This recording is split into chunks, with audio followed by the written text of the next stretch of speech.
Alors, comme on a vu la dernière fois dans la séance en présentiel, on a vu les accès concurrents. Donc, je vous ai montré qu'est-ce que c'est qu'une transaction. On a dit, d'habitude, vous travaillez avec des requêtes, SQL, des select, des update, etc. Mais vous n'êtes pas déjà confronté à la notion de transaction. La transaction, qu'est-ce que c'est? On a dit, c'est un traitement qui peut être composé de plusieurs requêtes.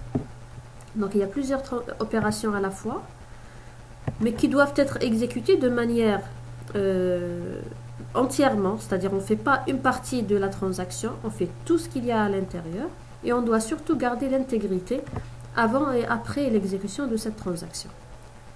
D'accord? Donc,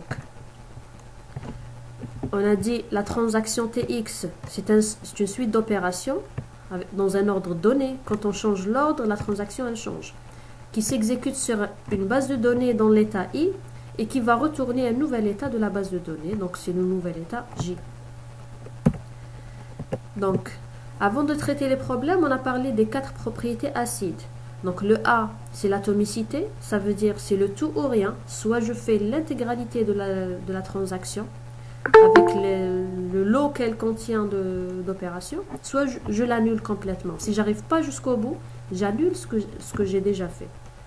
D'accord?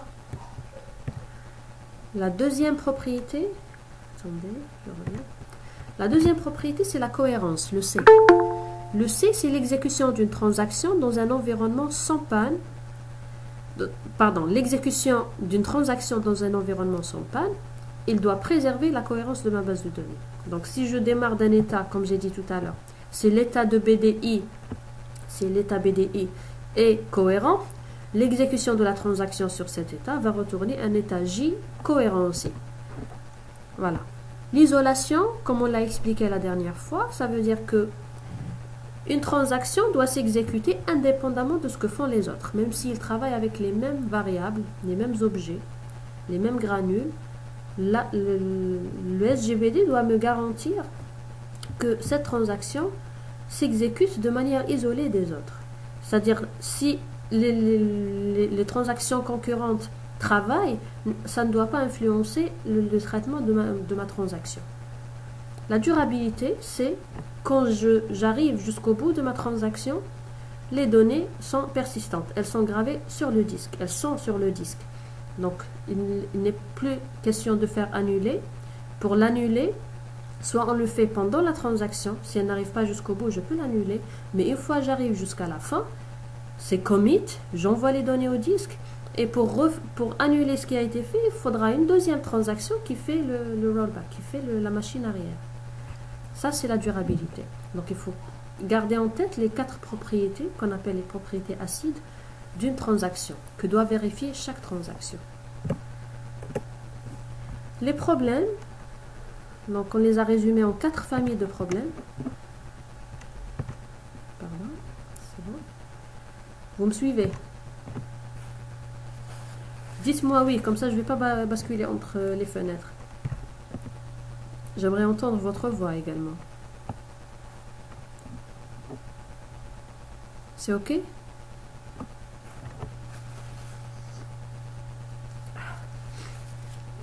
Allô?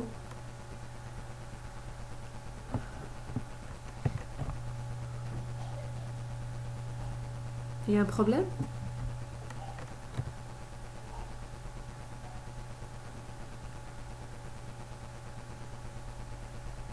Ah, très bien.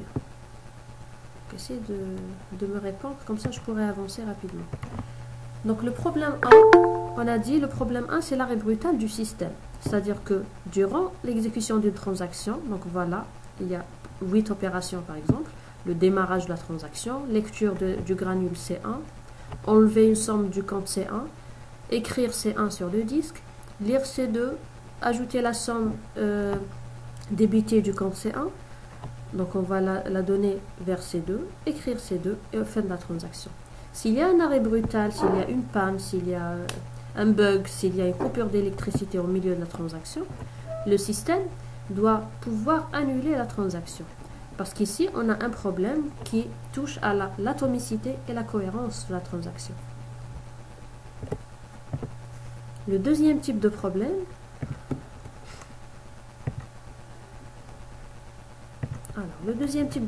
c'est le mélange des transactions ou les transactions parallèles. Donc quand on passe au parallélisme, ce qui est courant, donc dans les transactions, on parle souvent de parallélisme parce que les SGBD doivent justement garantir une efficacité des traitements.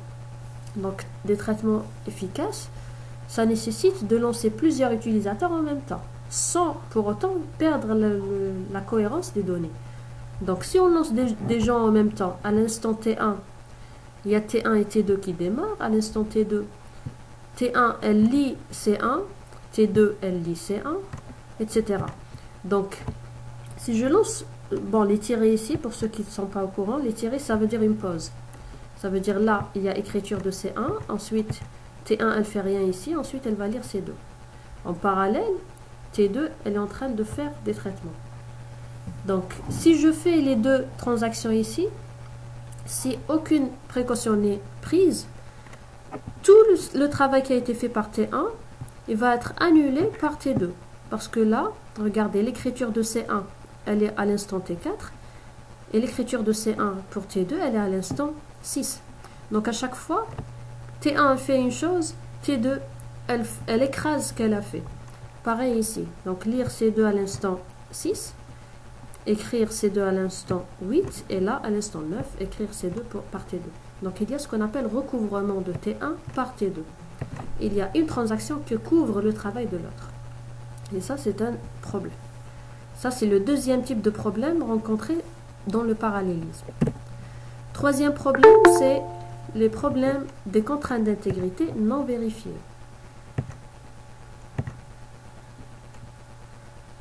Je reviens. Les contraintes d'intégrité non vérifiées, imaginez que j'ai la transaction T1 et T2. Alors, T1, elle incrémente A et B. T2, elle double A et B. En même temps, j'ai une contrainte qui me dit que A et B doivent être toujours équivalents, toujours égaux. Alors, ces deux transactions, elles vérifient la contrainte. Donc, si j'incrémente A, j'incrémente B. Si je double A, je double B. Par contre, si je lance en parallèle T1 et T2, regardez cette séquence. Je démarre T1, je fais un traitement pour A. Ensuite, je démarre T2, je fais un traitement pour A. Je commence par lire B. Ensuite, je reviens à T1. Je fais un traitement, etc. Alors, si je démarre de l'état initial avec ce scénario, l'état initial A égale B égale 10. Donc, l'état final sera A égale 22, B égale 11. Je vous laisse dérouler ça tranquillement. Pourquoi j'ai un problème ici? Parce qu'il y a eu une lecture de B. J'ai doublé B. Et avant de l'écrire, il y a T1 qui a fait une lecture de l'ancienne valeur et l'a incrémentée. Et avant de l'écrire, B, elle a fait une écriture. Donc elle a doublé le 10. On est passé à 22. On est passé à 20. Et là, on va écrire, au lieu de 20, on va écrire 11. Parce que là, on va écrire la valeur qui était lue par B avant. Voilà. Donc là, on a perdu la contrainte d'intégrité initiale. Vous voyez donc que le parallélisme peut nous faire perdre l'intégrité, la cohérence. Dernier problème, c'est les dépendances non validées. Dépendance non validée, ça veut dire que si je lance en parallèle T1, T2, par exemple, là, je vais lire P, ensuite écrire P. Ensuite, il y a encore du traitement. Et après, j'annule. J'annule la transaction. Au bout d'un moment, il y a eu une panne où j'ai décidé d'annuler. Mais pendant ce temps-là, la transaction T1, elle a lu ce qu'il y avait dans le disque, P, la valeur de P, mais qui survient après l'écriture par T2. Donc, elle a lu ce que T2 a écrit sur le disque. Qu'est-ce qui se passe ici? Donc, elle va continuer son traitement comme si la valeur de P, elle est propre. Alors que c'est une valeur sale. On parle de valeur sale lorsque le travail va être annulé et remis à l'état initial. D'accord? Donc, on parle de lecture impropre ou les données non validées. Donc ça arrive souvent quand on annule une transaction alors que d'autres sont en train d'utiliser les valeurs qu'elle a écrites. Voilà. Donc là, on a résumé les 4 problèmes. On passe maintenant à la résolution de ces problèmes. Comment on peut résoudre ce problème de parallélisme? avant de proposer les solutions, donc on a fait une modélisation d'une transaction. On a dit une transaction, elle a un nom, T, elle a un ensemble d'opérations AI et un ensemble de granules ou d'objets ou de variables OI.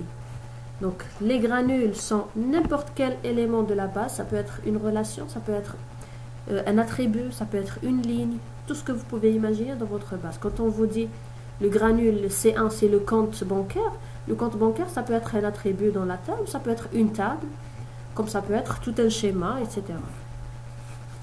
Les opérations AI, comme on a dit, comme on a vu depuis tout à l'heure, regardez les opérations possibles, c'est début, fin, lire, écrire et annuler. Regardez, il y a l'annulation quelque part, elle est là. Donc voilà, on peut résumer les opérations comme ceci. Dans la littérature, vous trouverez début de transaction, fin de transaction. La fin, c'est toujours un commit. Commit, ça veut dire valider la transaction. Lire, pour lire la variable à partir du disque, je la ramène à la mémoire centrale, à la RAM. Écrire, je prends ma variable, ma valeur de la mémoire centrale, qui est la RAM, vers le disque. Et annuler, pour faire rollback, faire machine arrière, annuler toutes les valeurs avant de commencer la transaction. Et pour récupérer justement les valeurs comme elles étaient avant de lancer la transaction, j'aurais besoin du journal. Donc il faut savoir que le SGBD, ça on va l'aborder tout à l'heure, le SGBD, il utilise un journal dans lequel il met toutes les modifications qu'il fait pour chaque granule. Comme ça, il pourra faire l'annulation sans problème. Donc, pour résumer, le SGBD, pour chaque transaction, qu'est-ce qu'il fait? Quand on lance une transaction TI à un instant donné, le SGBD il va créer une nouvelle occurrence avec un identificateur interne. Il va le nommer cette transaction pour pouvoir la repérer. Il va allouer un espace de travail. L'espace de travail, c'est toujours la mémoire centrale, la RAM. Un contexte d'exécution formé d'une série de blocs de contrôle. Donc la série de blocs de contrôle, comme je vous ai dit tout à l'heure, ça permet de faire les rollbacks, etc. Donc le journal, tout ce qu'on a vu dans le chapitre 1, quand je vous ai montré le grand schéma de l'architecture des SGBD. Donc la partie à droite, je vous ai dit c'est les transactions. Donc il y avait beaucoup de blocs de contrôle. Et la partie gauche, il y avait les requêtes simples. Enfin, une transaction, donc elle peut avoir des vies différentes, de 3 types de vies différents. Donc ça peut être une vie sans histoire, ça veut dire que la transaction démarre et arrive jusqu'au commit, jusqu'à la fin sans aucun problème. Elle ne pose aucun problème à personne et elle arrive jusqu'au commit, elle va valider les données, elles sont durables sur le disque, c'est bon. Le deuxième type, on l'appelle l'assassinat parce qu'il s'agit de tuer la transaction par le SGBD. Le SGBD trouve que la transaction peut poser problème à d'autres, peut poser problème au système, ou fait un blocage. Donc, il décide suite à une panne par exemple, il décide d'arrêter la transaction, donc il fait un rollback. Le suicide, lorsque c'est le programmeur lui-même, c'est la personne qui a écrit la transaction, c'est elle qui programme l'annulation de celle-ci. S'il découvre une panne, donc vous trouverez souvent dans le PLSQL, quand vous tapez des transactions, vous trouverez toujours if, while exception, etc., exception rise, etc. Donc s'il y a exception, s'il y a erreur, s'il y a panne, voilà ce qu'il faut faire. Il y a un bloc à faire. Donc ça, ce qu'on appelle le suicide dans le jargon, mais qui veut dire que la transaction, elle programme elle-même l'annulation de son travail, pour éviter justement de perdre la cohérence. Alors, quelques notions nécessaires avant d'aborder les algorithmes de résolution. Donc, on a dit le contrôleur ou le scheduler, c'est le module du SGBD qui se charge des accès concurrents. Donc, le contrôleur, c'est lui qui va gérer nos transactions. Un ordonnancement, qu'est-ce que c'est? Un ordonnancement, c'est l'ordre dans lequel s'exécutent les opérations des transactions en concurrence. En concurrence ou en série. Hein. Ça peut être un ordonnancement série, c'est un cas particulier. Donc il peut être... Madame. Oui. S'il vous plaît, est-ce que vous avez accepté tout le monde? Normalement oui. Je fais accepter. Car il y a 2 étudiants, il y a toi. Je viens de les accepter maintenant. D'accord, merci. C'est bon? Ah, il y a encore d'autres qui arrivent.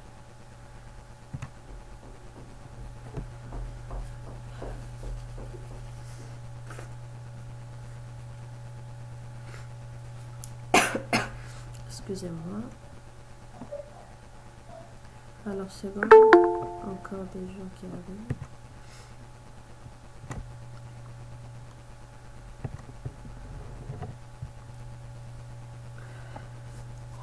Alors, donc l'ordonnancement série, c'est quoi? De deux transactions. Donc, c'est l'exécution de toutes les opérations d'une transaction suivie par toutes les opérations de l'autre. Donc, série, ça veut dire qu'il n'y a pas de chevauchement entre les opérations. J'exécute l'intégralité d'une transaction, ensuite je passe à l'autre. T1 suivi de T2, ou alors T2 suivi de T1. Mais je ne mélange pas les opérations. Ça, c'est l'ordonnancement série. Il faut le retenir. L'ordonnancement parallèle, c'est lorsque j'injecte, je mélange les opérations à l'intérieur. Alors, une exécution concurrente sera correcte.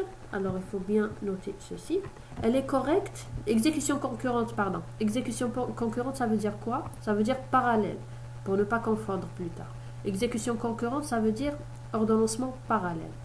Alors, elle est correcte dans quel cas? On dit qu'elle est correcte si elle produit les mêmes résultats et effets sur la base qu'une exécution série. Donc, ordonnancement parallèle est correct s'il donne les mêmes résultats que l'ordonnancement série. Ça, il faut le garder en tête.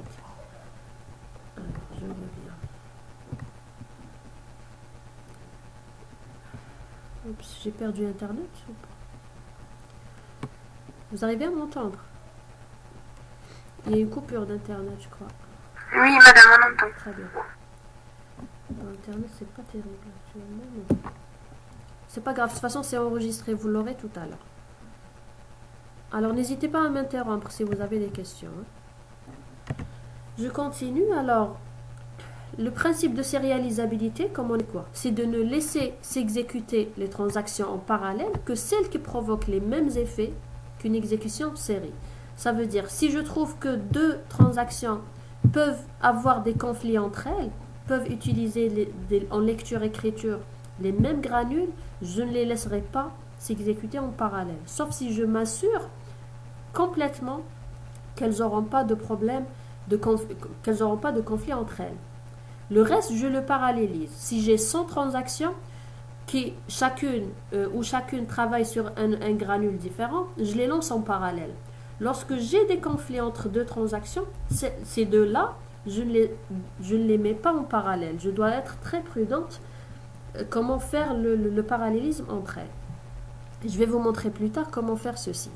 D'accord? Donc le principe de sérialisabilité, c'est de ne laisser s'exécuter en parallèle que celles qui provoquent les mêmes effets qu'une exécution en série. D'accord? Alors, par définition, comme on a dit tout à l'heure, un ordonnancement est correct s'il est sérialisable. Quand on prouve qu'il est sérialisable, on a prouvé qu'il est correct pour toutes les valeurs. D'accord? Et ça, je vais vous montrer 3 ou 4 techniques, comment faire la preuve de sérialisabilité pour chaque ordonnancement. Enfin, un plan d'exécution ou schedule, c'est quoi? Un plan d'exécution, c'est la séquence d'actions en intercalant les actions des transactions, les opérations des transactions, tout en respectant l'ordre interne, bien sûr. Je ne mélange pas les opérations à l'intérieur. Par exemple, voilà, j'ai l'ordonnancement A, l'ordonnancement B, l'ordonnancement C. Donc j'ai 3 ordonnancements différents.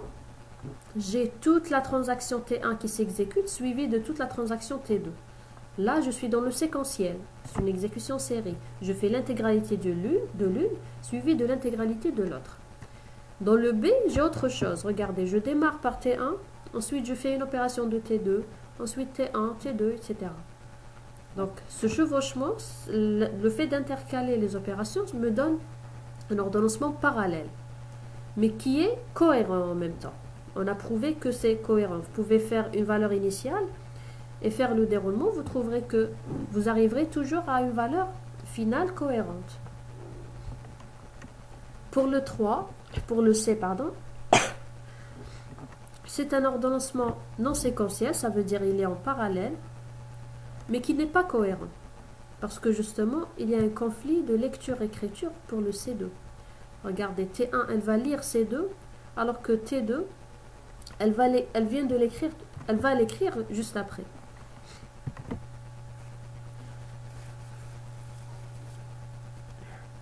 Donc on a dit que l'ordonnancement, il est parallèle, mais il faut faire très attention à l'ordre interne des transactions. Donc il ne faut pas mélanger, par exemple T1.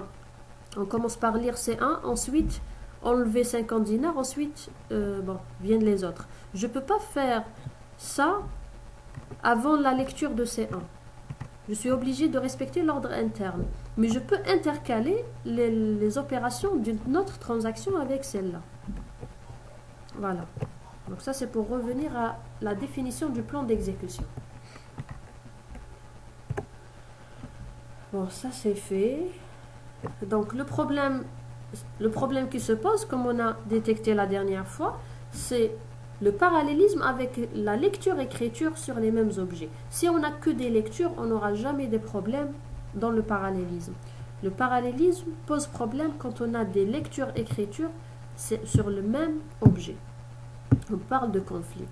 Donc, pour régler ces conflits, donc, on doit savoir qu'est-ce que c'est qu'une opération compatible, permutable et conflictuelle.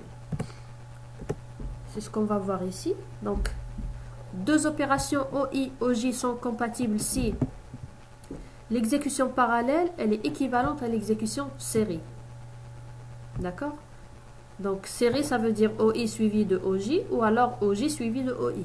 Quand je vous dis les deux opérations sont en série, donc je n'indique pas l'ordre. L'essentiel, wahda après l'autre. Donc, si ça donne exactement le même résultat que leur exécution en parallèle, on dit qu'elles sont compatibles. Deux opérations sont permutables, ça veut dire que wahda suivi de l'autre me donne le même résultat que l'inverse. Quand je les permute, j'aurai le même résultat. Donc, là, je vous donne un exemple de deux opérations compatibles et permutables. Je vous laisse faire le déroulement parce qu'on l'a déjà traité pour aller vite. Là, je vous donne O3 et O4 qui sont non permutables et non compatibles. Je vous montre comment, si j'inverse l'ordre de O3 et O4, je n'aurai pas le même résultat. D'accord? Si je démarre par O3 suivi de O4, je n'aurai pas le même résultat que lorsque je fais O4 suivi de O3. Je vous laisse faire le déroulement. Donc le conflictuel, c'est quoi? Conflictuel, c'est lorsque l'une des deux opérations, c'est une écriture. D'accord? Donc s'il y a une écriture, pardon, je vais accepter les gens. Ok. Lorsque l'une des deux opérations est une écriture, par exemple T1 c'est un read sur X, T2 c'est un write sur X. Là j'ai conflit. Lorsque T1 c'est un write, l'autre c'est un write, conflit. Lorsque T1 c'est un write, l'autre c'est un read, conflit. Lorsque j'ai read avec read, il n'y a pas de conflit. D'accord? Mais il faut que ça soit sur le même granule, je le répète. Hein. D'accord? Si c'est deux granules différents, write A, write B, c'est pas un conflit. Il n'y a pas de conflit dans ce cas. D'accord? Donc maintenant, on passe enfin aux méthodes de résolution. Les méthodes de sérialisation. Comment on sérialise un ordonnancement? Alors, on a dit qu'il y a deux techniques de sérialisation, le verrouillage et l'estampillage. Le premier, c'est le verrouillage. Je vous l'ai montré la dernière fois. C'est quoi le principe de verrouillage? C'est le fait de poser des verrous S ou X sur chaque granule qu'on veut travailler, toucher, en lecture ou en écriture. D'accord? Donc les deux verrous qu'on peut poser, c'est le X pour dire exclusif et le S pour dire partagé. Alors le verrou X et le verrou S, quand est-ce qu'on les pose? Je vous ai montré en cours et on a longtemps discuté. Il y a eu une ancienne version de l'algorithme de verrouillage qui dit qu'on pose un X pour l'écriture, on pose un S pour la lecture. Ensuite, on a discuté longuement, on a trouvé des failles à ce système. dans cette ancienne méthode. Donc, c'est pas la peine que je vous l'explique. Après, on est passé à la nouvelle, si vous voulez, la nouvelle méthode de verrouillage. On ne pose pas un X pour l'écriture et un S pour la lecture. On pose directement un S dans la lecture si jamais cette lecture elle est suivie plus tard par une écriture. Pour éviter tous les conflits. Parce qu'on a démontré en cours que si je pose, pour une lecture, je pose un S, je vais avoir plus tard quelqu'un qui va la prendre en écriture et ça va me poser un conflit pour la deuxième transaction. Donc pour éviter ça depuis le début, je pose un verrou X pour la lecture qui est suivie d'écriture. Regardez, je démarre T1, je vais faire une lecture de A, lire A, donc je ne vais pas poser un S parce qu'il est suivi d'écriture, donc je vais mettre directement un X sur A. Je fais mon traitement, je fais mon écriture. Ensuite, en même temps, elle démarre la T2, elle va lire A. C'est une lecture qui est suivie d'écriture sur A. Donc je ne pose pas un S, je pose un X directement. Donc j'ai envie de mettre un X sur A. Par contre, le A, il est déjà verrouillé par X, par T1. Et on a dit le X, il est exclusif, il n'est pas partagé. On ne peut pas partager un granule qui est verrouillé en exclusif, en X. On peut partager quand il est en S, shared. Quand il est en S, ça veut dire je suis en train de lire, je vous laisse lire en même temps que moi. Mais si je suis en train d'écrire, je ne vous laisse pas écrire. Je ne vous laisse même pas lire. D'accord? Je suis en train d'écrire, je risque d'effacer à tout moment, je risque de... C'est un brouillon, je ne vous laisse pas lire ce que je suis en train d'écrire. C'est ça le principe de X et de S. Si je suis en train de lire, je vous laisse lire, mais je ne vous laisse pas écrire. D'accord? C'est ça le principe du S. Donc là, il demande un X sur A, il est refusé, donc il se met en attente. Donc toute la transaction T2, elle s'arrête en attendant que T1 se termine et libère les verrous. On fait un unlock, un déverrouillage. Le déverrouillage, on a dit, s'effectue à la fin de la transaction et non pas au milieu. Donc là, même si j'ai arrêté, j'ai fini avec le A, je ne le libère pas ici, je le libère à la fin de la transaction. Parce que l'algorithme dit que si je libère un verrou, je n'ai pas le droit de le redemander. Alors, lire B, j'obtiens mon verrou X pour B, parce que c'est une lecture suivie d'écriture, je fais mon traitement, je fais mon écriture, je termine. Quand j'ai terminé, je reviens à ma transaction, je donne le X sur A pour T2, je fais le traitement, je fais l'écriture, lire B, donc je pose un verrou X sur B, je fais le traitement, je fais l'écriture et je termine et je libère les verrous. Il y a un lock ici également. D'accord? Pas de questions? Très bien. Donc on s'est arrêté là la dernière fois. L'algorithme qui nous reste aujourd'hui, c'est l'algorithme... Ah oui, j'ai oublié l'interblocage. Là, je vous donne un scénario où une transaction se met en attente de l'autre et la deuxième se met en attente de la première. Donc par exemple, T1, je pose un verrou X sur C2 et là je pose un verrou X sur C1 par T2. Ensuite, je fais un traitement. L'autre, elle pose un verrou X, elle se met en attente. Elle demande pardon, un verrou X sur C2 qui est pris par T1, donc elle se met en attente de T1. En même temps, T1, elle avance et elle demande un verrou X sur C1. Donc, elle se met à attendre T2. Alors que les deux, donc il y a une exclusion mutuelle. Il y a une qui attend l'autre. Et là, on arrive à un interblocage. Il y a T1 qui attend T2 et T2 qui attend T1. Donc, du moment qu'on a fait un cycle, T1 attend T2, T2 attend T1. Ce qu'on appelle un cycle dans le graphe d'attente. On l'a dessiné la dernière fois. Donc ça pose un problème d'interblocage. Le SGBD, là, il est obligé de tuer l'une ou l'autre pour débloquer le système. Donc, on a montré l'avantage de l'algorithme de verrouillage. On a dit qu'il renforce la sérialisabilité, il maximise le parallélisme. Par contre, il peut nous faire tomber dans l'interblocage. Deuxième solution qui ne pose aucun problème d'interblocage, mais qui a d'autres inconvénients qu'on va voir tout à l'heure. Donc, c'est le verrouillage à deux phases. C'est quoi l'algorithme de verrouillage à deux phases? Alors, la règle 1, avant d'agir sur un objet, TI doit obtenir... Ah, pardon, ça c'est le... Pardon, je suis dans le verrouillage toujours. Ça, c'est les règles du verrouillage. Donc, je rappelle les règles du verrouillage quand même. Donc, avant d'agir sur un objet, TI obtient un verrou sur le même objet. Et après abandon, on ne peut jamais redemander le verrou. D'accord? Donc, ça, c'est le verrouillage à deux phases. Pardon, oui. Donc, là, c'est l'algorithme d'estampillage. Alors, pour chaque transaction T, on doit associer une estampille. C'est quoi une estampille? Une estampille, c'est l'ordre de lancement ou l'heure, si vous voulez, c'est l'ordre chronologique de lancement d'une transaction.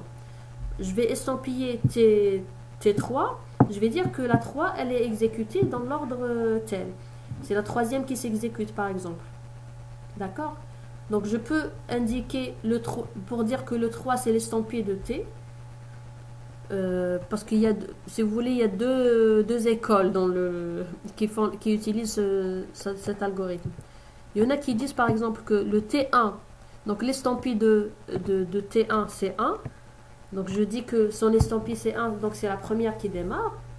Il y en a d'autres qui utilisent un autre type d'estampillage qui disent que non, c'est pas parce qu'elle s'appelle T1 que c'est la première, non, l'estampille de T1 c'est 2 parce que c'est la deuxième qui démarre. L'estampille de T2, pardon, c'est 1 parce que c'est la première qui démarre. D'accord? Donc l'estampillage, c'est donner l'ordre chronologique d'exécution des transactions. D'accord? Donc l'estampille de T1, c'est 2 parce qu'elle a démarré à l'instant 2. Et l'estampille de T2, c'est 1 parce qu'elle a démarré à l'instant 1. D'accord? Donc c'est ça tout simplement l'estampillage. Donc, je dois donner pour chaque transaction dans mon système parallèle, chaque transaction, je dois donner l'estampille de deuxième, troisième, etc. De démarrage, c'est toujours le début qui me marque l'estampille de la transaction. D'accord?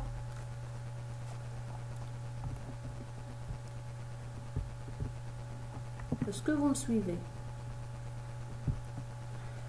Je vais répéter tout de suite.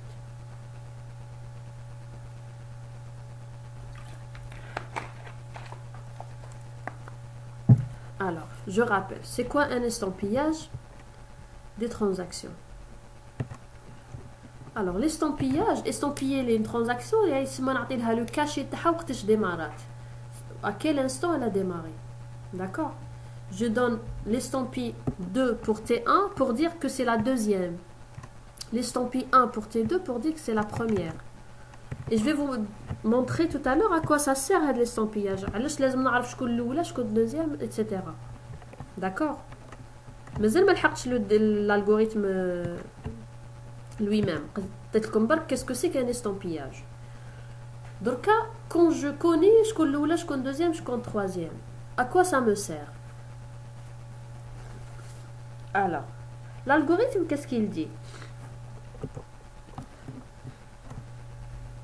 Alors, pour chaque granule, donc j'ai donné des estampilles à les transactions. Il faut savoir que dans l'algorithme, il y a l'estampille pour la transaction et l'estampille à les variables. Pour la transaction, ça y est, la transaction, il y a la deuxième, troisième, etc. Pour les variables maintenant, les variables ont l'estampille de lecture, l'estampille d'écriture. Emax et Lmax. Pour chaque variable, il y a des estampilles de lecture. Pardon, l'estampille de lecture, il y a Lmax. Et l'estampille d'écriture, il y a Emax. Pour chaque variable A. D'accord? Donc, il faut oublier l'estampille à la transaction et l'estampille à la variable. Qu'est-ce que je fais avec les estampilles? Je sais le dernier qui a touché en lecture ou en écriture, la variable A. D'accord? Alors, on va le dérouler ensemble. Les pas peur, ça paraît un peu lent, mais c'est pas du tout le cas. Vous allez avoir l'habitude, ça va devenir automatique. Donc, on a l'estampille ET, T, la transaction T. On a Emax et Lmax, les estampilles de A, la variable A, utilisée par la transaction. Alors, si TI veut faire un read sur A, veut lire A, on a read A par T1. Qu'est-ce que je mets l'estampille تاعهم? Alors si l'estampille à la transaction qui va lire A pardon, qui a écrit sur A, l'écriture de A, pardon, l'estampille de la transaction qui veut lire A, je la compare avec la dernière qui a écrit sur A. Suivez. Hein. Si j'ai une lecture sur A, je compare l'estampille, si vous voulez l'âge, je vais employer le mot âge. L'âge de la transaction qui va lire, est-ce qu'elle est, si vous voulez, plus jeune que la dernière qui a écrit? Si l'estampille de T supérieure ou égale à la dernière qui a écrit sur A. Dans ce cas, je laisse la lecture s'exécuter. D'accord? Je dois toujours voir est-ce que la transaction, l'algorithme HADA, c'est la priorité au plus jeune. La transaction la plus jeune, c'est la variable تقراها ولا تكتب عليها. D'accord? Donc si la transaction I veut faire une lecture, je vais comparer le dernier qui a écrit sur A. Et là, je laisse la lecture s'exécuter et je mets à jour l'estampille de lecture. Donc, le dernier qui a lu sur A, c'est le maximum bin, le dernier qui a lu et la nouvelle transaction. Le maximum, ça veut dire le plus jeune. D'accord? Je vais dire l'estampille de lecture, c'est le plus jeune entre la transaction Hadi courante et l'ancienne valeur de Lmax. Sinon, je ne fais pas de read et je rejette l'opération. La transaction, elle est annulée, fait le point. Je dois l'annuler. D'accord? Pour dire que Hadi, elle n'a pas le droit de faire le read. D'accord? Vous m'avez suivi? Donc, naoud. Le read, si je veux faire un read par TI, je vais comparer la transaction Hadi, l'estampille à l'estampille à la dernière qui a écrit sur A. Si je veux faire un write, regardez, hein, si je veux faire un write, je compare avec la dernière qui a lu et la dernière qui a écrit. Je compare avec Lmax et Emax. D'accord?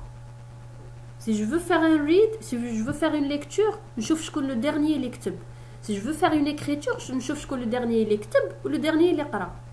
D'accord? Et la transaction هذه اللي حابه تكتب لازم تكون هي plus jeune عليهم كامل. D'accord? Supérieur ou égal à Lmax et Emax.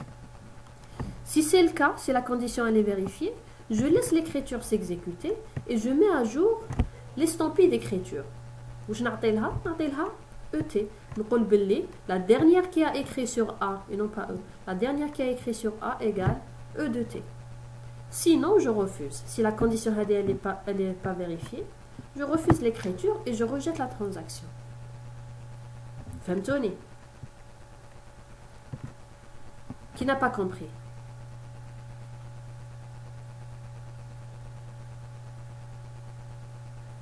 Ça y est, فهمتوا?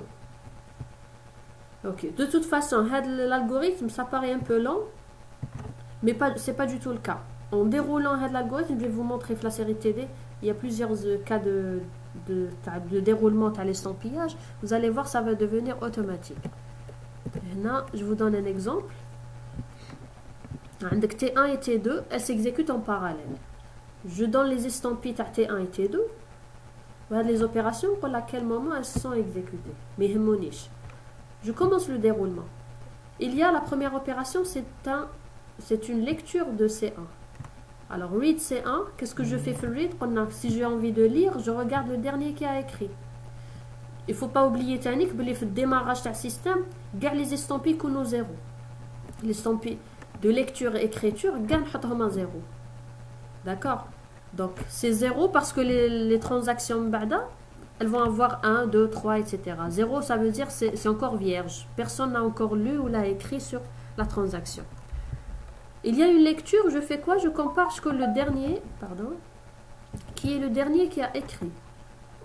Le dernier qui a écrit, l'estampille il y a 2. Donc, l'estampille T1 il y a 2. Le dernier qui a écrit, c'est 0, c'est toujours vierge. Donc, 2 supérieur égal à 0. Donc, oui, je laisse faire la lecture. Je laisse faire la lecture, mais en même temps, je mets à jour l'estampille de lecture. C'est le max entre 0 et 2, c'est égal à 2. Ensuite, Gina, la prochaine opération, c'est lire C. Lecture de C par T2. Donc, je regarde, c'est T2 qui veut lire. Je regarde, est-ce que l'estampille à T2, supérieur ou égal, l'estampille d'écriture. C1 supérieur ou égal à 0, oui. Je laisse faire l'écriture, la lecture. Donc je mets à jour l'estampille de lecture une deuxième fois. Le max de 2 et 1, c'est 2. Donc la plus jeune, il y a 2, c'est la prioritaire. C'est pour ça que nous le max la lecture. Mais je touche directement, même si c'était 1 قراتها ou T2 قراتها, la priorité c'est la plus jeune. Donc la plus jeune fait les deux, il y a la 2. Ensuite vient l'écriture. J'ai envie de faire une écriture par T1. Qu'est-ce que je fais? On a l'écriture, je compare la lecture et l'écriture. Alors, l'estampille de T1 supérieur ou égal à E max et supérieur ou égal à L max. Donc 2 supérieur ou égal à 0, oui. 2 supérieur ou égal à 0, oui. Donc oui et oui, c'est un oui. Alors, je laisse faire l'écriture et je mets à jour l'estampille d'écriture de C1 maintenant. C'est fait, je l'ai mise à jour. Donc vous l'avez des 2. Regardez, j'ai mis à 2. C'est 1. Ou elle est à 2. C'est bon. Maintenant, à la dernière opération, c'est une écriture par C1, par T2. T2 habadé une écriture. Je compare la lecture et l'écriture de C1. Qu'est-ce qui se passe? Alors, 1 supérieur ou égal à 2 et 1 supérieur ou égal à 2. C'est non. Donc, qu'est-ce qui se passe? Je rejette l'écriture et je tue la transaction T2. D'accord? Là, je dois tuer T2 parce qu'elle n'est pas prioritaire. Elle est en train d'écrire sur une transaction avec des valeurs. Donc, elle peut perturber les autres transactions.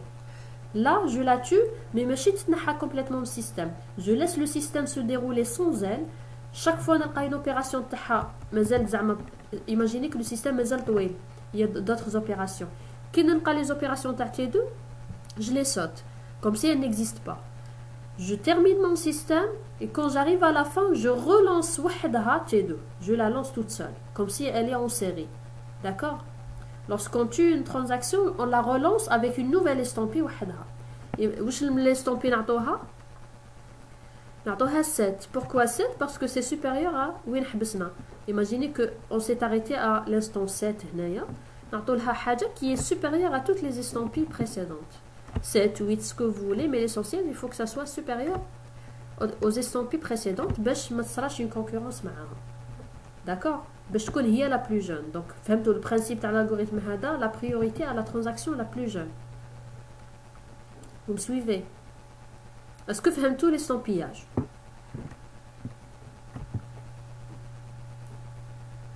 Oui ou non?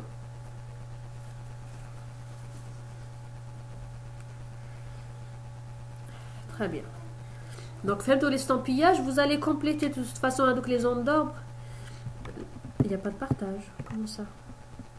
Vous n'arrivez pas à voir ce que j'étais en train d'expliquer.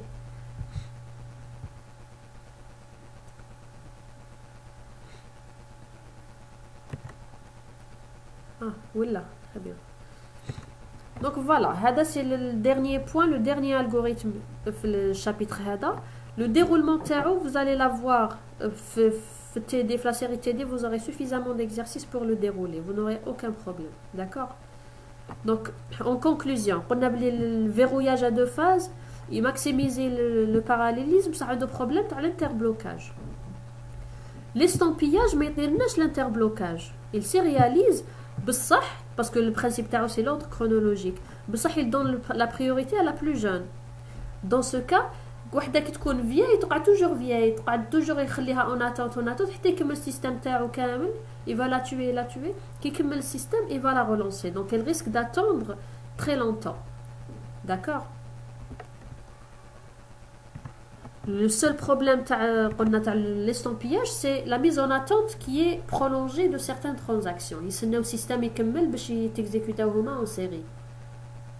C'est le seul problème, c'est le seul inconvénient de l'algorithme d'estampillage. C'est bon? Alors, on a terminé avec ce chapitre. Est-ce que vous avez des questions?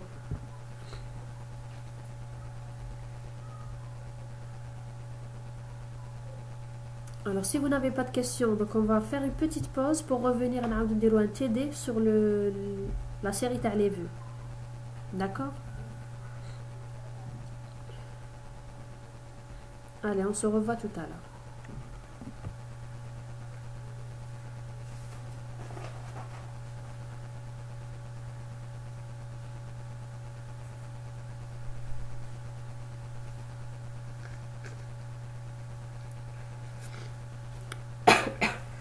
Allô?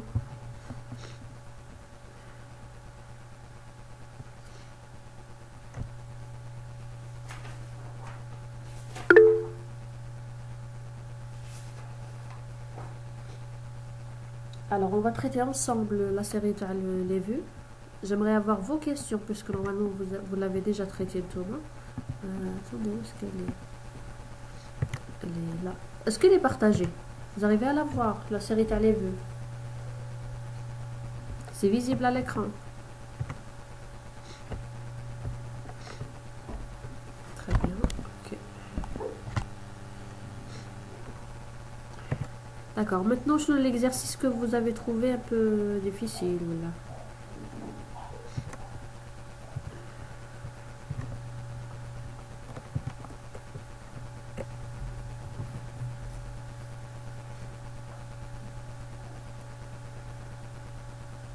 Normalement, l'exercice 2, on l'a traité en TP. Hein. Le chef, restaurant, service. Quels sont les chefs qui ont participé dans tous les restaurants d'Oran? Et là, je ne vous demande pas de créer une vue. La question 1, il suffit juste de donner la requête SQL sans vue. Qui sont les chefs qui ont participé dans tous les restaurants. D'accord? Alors, il y en a qui arrivent. Accepter. On va attendre encore quelques minutes.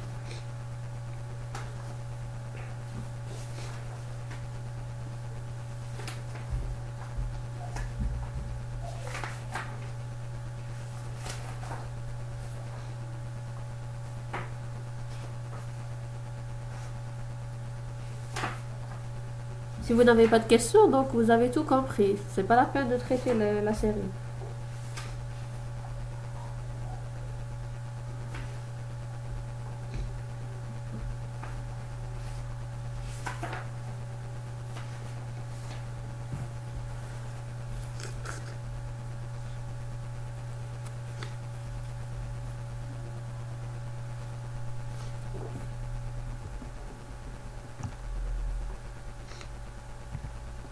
Il faut traiter quoi? Il faut traiter. Bien sûr qu'il faut la traiter. Mais par qui?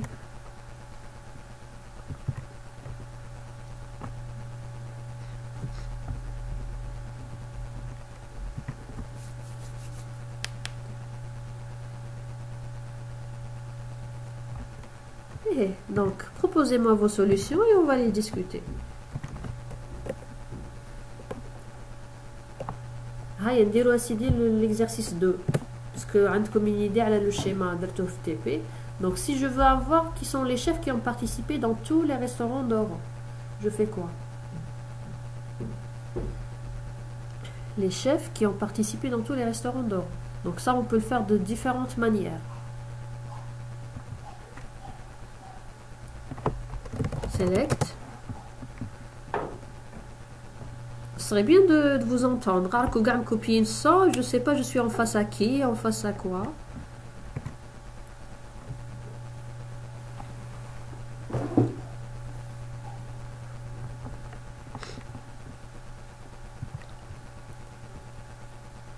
Alors, atteignez la requête. Qui sont les chefs qui ont participé dans tous les restaurants d'Oran? Alors, NumC. Avec le nom, c'est pas mal de mettre le nom quand même. Numéro de chef, from chef. Ouais. Il a participé dans tous les restaurants d'Oran. Le restaurant tel que l'adresse était égale à Oran. Mais on peut pas من chef le restaurant. لازم لي service. Je dois passer par la table service. Il y a les deux clés étrangères. Donc je dois mettre chef parce que fait le nom et le numéro. Je dois mettre restaurant parce que fait l'adresse. Restaurant. Et je suis obligée par passer par la table service qui va relier la clé, les deux clés étrangères. ما نقدرش من chef ندخل عند restaurant. ما عنديش la clé étrangère. Je suis obligée d'intégrer la troisième table service. where, from, pardon, from chef, pardon, tac, tac, tac, tac, from, okay. From, hello, where, bien sûr, un des trois tables, donc je dois avoir les deux clés de jointure, la table, alors je vais mettre chef C, restaurant R, et service S. Donc pour ne pas avoir d'ambiguïté numéro, je vais mettre C.num. Alors, C.num C égale S.num C and la deuxième clé de jointure here R.num restaurant égale S.num restaurant. C'est pas tout. Donc la jointure et qu'il ait participé fait tous les restaurants تاع Oran. Donc il me faut la liste تاع les restaurants, l'adresse تاعهم هي Oran. Where هادو and quelle est la condition?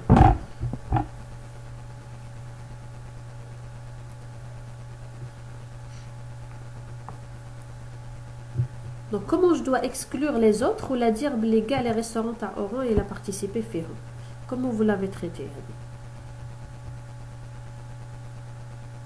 Et là on est encore sur le SQL bark, je l'ai vu. Comment vous l'avez traité?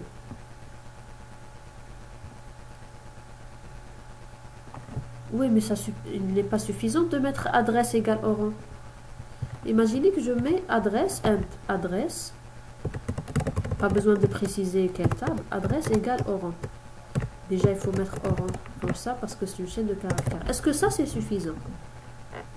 Le fait de mettre ça, est-ce que c'est suffisant? Qu'est-ce que je suis en train de mettre?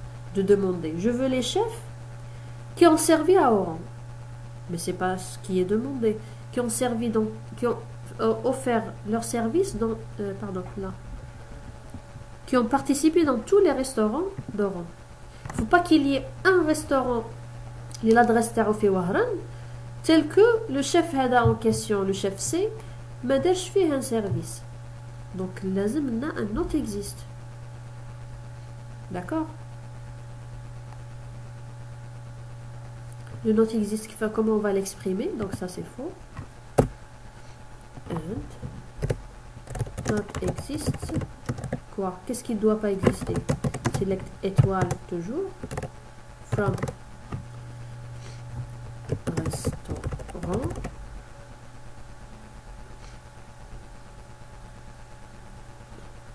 Where restaurant. Alors ici je suis pas obligée d'avoir tout ça parce que de toute façon je vais ouvrir les tables. Je vais avoir, j'ai pas besoin de mettre tout ça. Je veux le chef tel que il n'existe pas un restaurant R where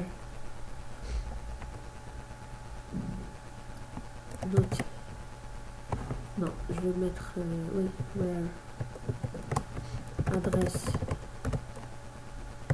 égale Oran and not exists. Vous me corrigez, je suis en train de réfléchir au fur et à mesure. Je m'attendais à ce que vous me proposiez vos requêtes. Mais visiblement, vous êtes spectateur seulement. Pourquoi on peut utiliser all? Attendez la requête à all, je vais vous dire est-ce qu'on peut ou pas.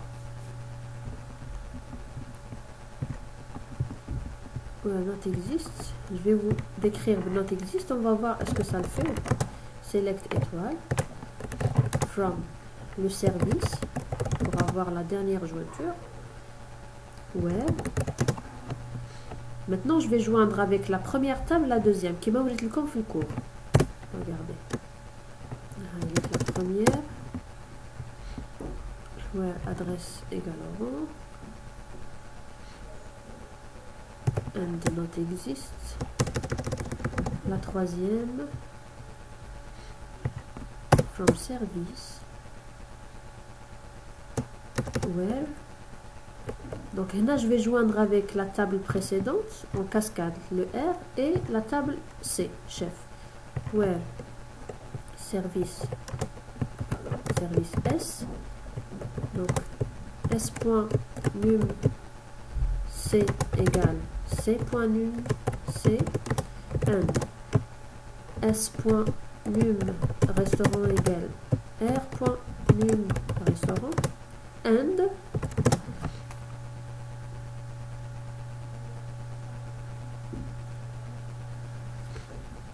alors, c'est quoi le raisonnement ici? Je veux le chef tel qu'il n'existe pas un restaurant d'Oran tel que le chef n'a pas servi dans ce restaurant. Il n'existe pas un restaurant d'Oran tel qu'il... Voilà, tout simplement. Je vais m'arrêter là. C'est tout. Et on l'a expliqué ensemble. Qu'est-ce que ça fait l'écriture? Le chef, le nom et le numéro, tel qu'il n'existe pas un restaurant situé à Oran, tel qu'il n'existe pas un service dans ce restaurant par ce chef. Donc il n'y a pas un seul restaurant fait Wahran où le chef en question n'a pas servi fait. Voilà, c'est l'écriture avec not existe. Je vous laisse faire le raisonnement avec all. Je vous dis pas que c'est pas possible. Attendez voir que la requête. Il y a toujours plusieurs façons d'écrire la même requête. Alors, qu'est-ce que vous proposez pour mettre all? Not existe. Not existe service. Donc vous avez قسمتيها la jointure. C'est pas faux. تقسمي la jointure. Alors عماد pardon. عماد جكون vous avez هنايا حطيت la clé de jointure في milieu. قلت le chef tel qu'il n'existe pas. Not existe avec S. Tel qu'il n'existe pas. Je vais écrire la requête à votre camarade et on va la discuter. Alors, voilà ce qu'il propose. Oups. Donc, le chef, from chef, tel que il n'existe pas, not existe, un service de ce chef, tel que il n'existe pas un restaurant, R, tel que l'adresse égale à Oran. C'est pas faux, effectivement. Donc, on le service au milieu, je veux un chef tel qu'il n'y a pas un service tel que un restaurant fait Wahran effectue avec le service avec le chef. Ça le fait. وهنا قسمت la jointure ما حطيتهاش كامله في الريستوران. Oui, ما تقدرش تحطها de toute façon parce que عندك la clé هذه elle dépend de service. Voilà. هذا le raisonnement شويه درتو ماشي il n'est pas fluide le raisonnement mais la requête elle est bonne. D'accord. Avec all, si je veux le faire avec all, je veux le faire avec all. Comment je fais? Chef, restaurant et service. All. Je le vois pas avec all. Vous pouvez me proposer votre requête. Hein. Alors maintenant, on vous demande de créer une vue pour donner l'ensemble des chefs qui offrent leurs services dans le maximum de restaurants. Le maximum de restaurants, comme attendez, créer une vue et l'utiliser. Mais directement la vue de d'accord. Donc commencez par créer une vue qui peut vous servir pour obtenir le maximum de restaurants. Qui peut vous servir pour avoir les chefs qui participent le maximum. En général, utilisez le count, etc. Pour avoir un pré-calcul déjà établi. Le count باش تحطوه في la vue بعد هذاك le count تخدموا به في la requête تاعكم directement comme un nombre déjà existant parce que على بالكم في الوير ما نقدرش نحطوا directement un count. par contre كي تكون عندنا l'attribut واجد في la vue نقدروا نحطوه في الوير. Alors qu'est-ce que vous proposez pour la vue?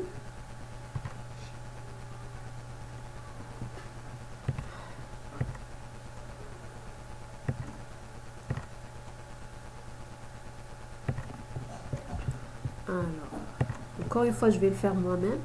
Mais pour les autres, je vous garantis, je ne vais pas traiter les autres demain. Comme la solution, tout le monde a donné la solution. Et après, on va la discuter. Alors, création de la vue. Création de la vue.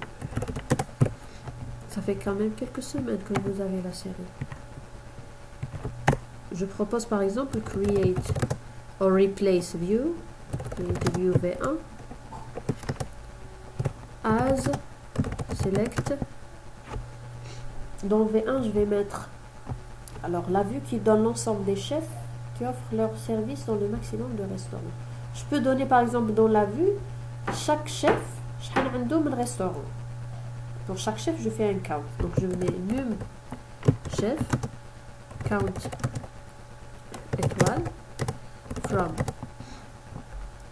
Ça, je peux l'avoir directement dans le service. Je suis pas obligée d'ouvrir la table chef parce qu'elle me cherche le nom.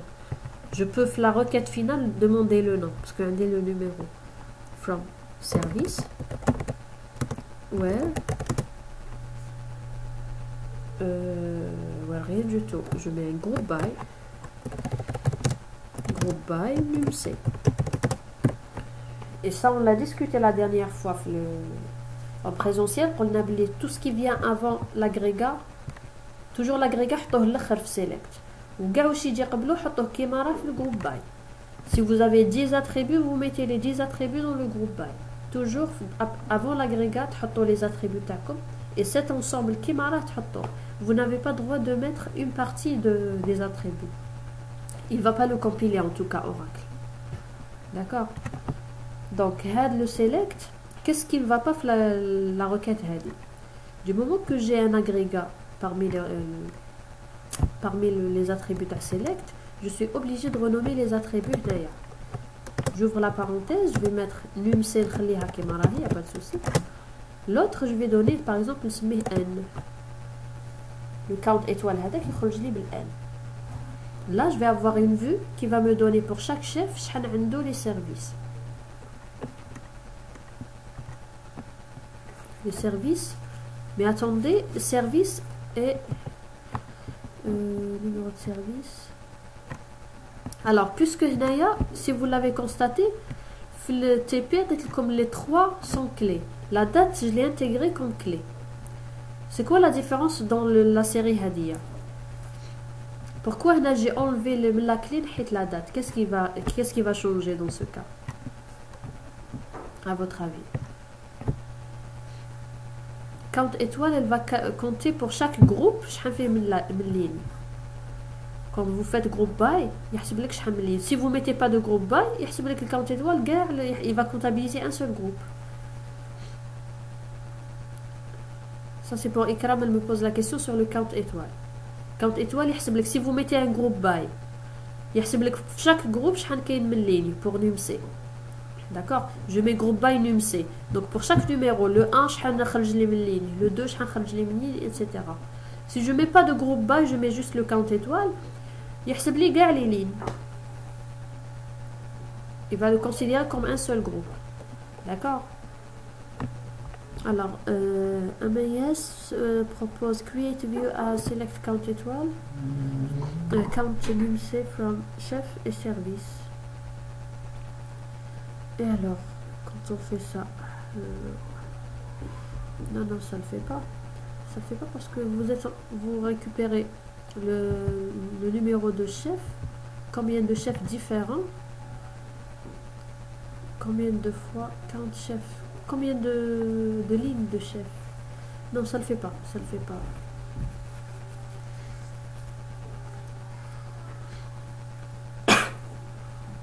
Enfin, ça donne quelque chose, mais c'est pas ce qui est demandé. D'accord? Alors, je reviens à ma proposition. Alors, j'ai posé une question. Quand il comme service, le TP, comme la clé, j'ai souligné les trois attributs. Et là, j'ai souligné seulement le restaurant et le chef. C'est quoi la différence dans les deux cas?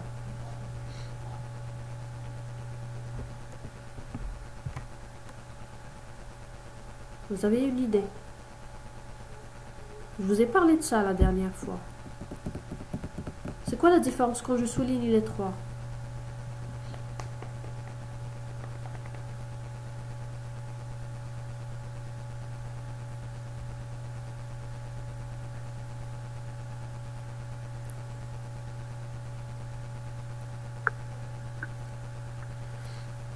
le même jour, on peut avoir plus d'un service. La différence, c'est que si je souligne ceci, ça veut dire que le chef peut exercer, si je souligne les 3. Regardez, je souligne les 3. Alors, qu'est-ce qu'elle a, ma souris? Voilà. Si les 3 sont soulignés, voilà. Si les 3 sont soulignés, je peux accepter le chef 1, le restaurant 1, la date le 31 décembre. Et le chef 1, le restaurant 1, est-ce que j'accepte le 31 décembre une deuxième fois? Je ne l'accepte pas. Parce que les 3 sont clés.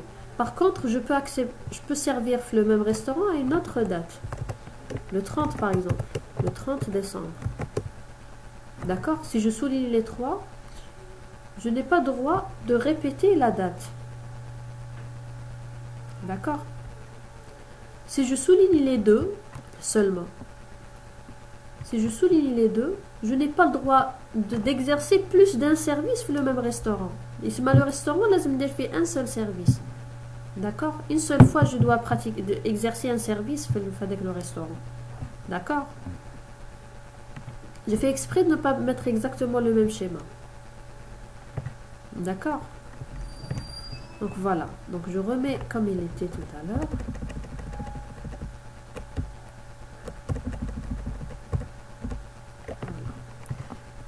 Donc Naya, je vous demande de créer, de calculer donc combien de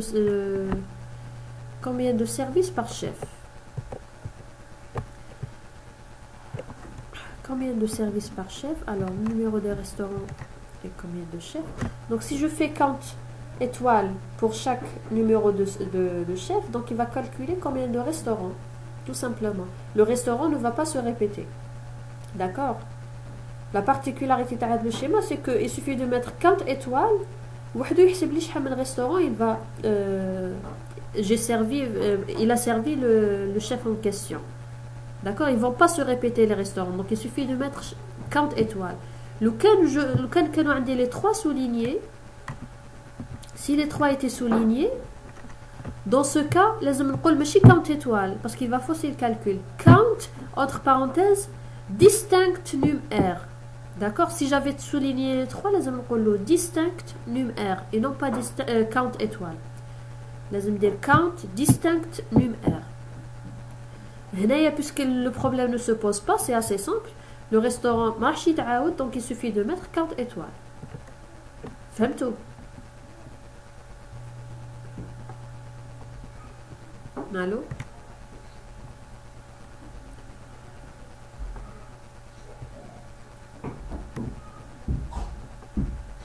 Alors dites-moi, est-ce que le son passe ou pas?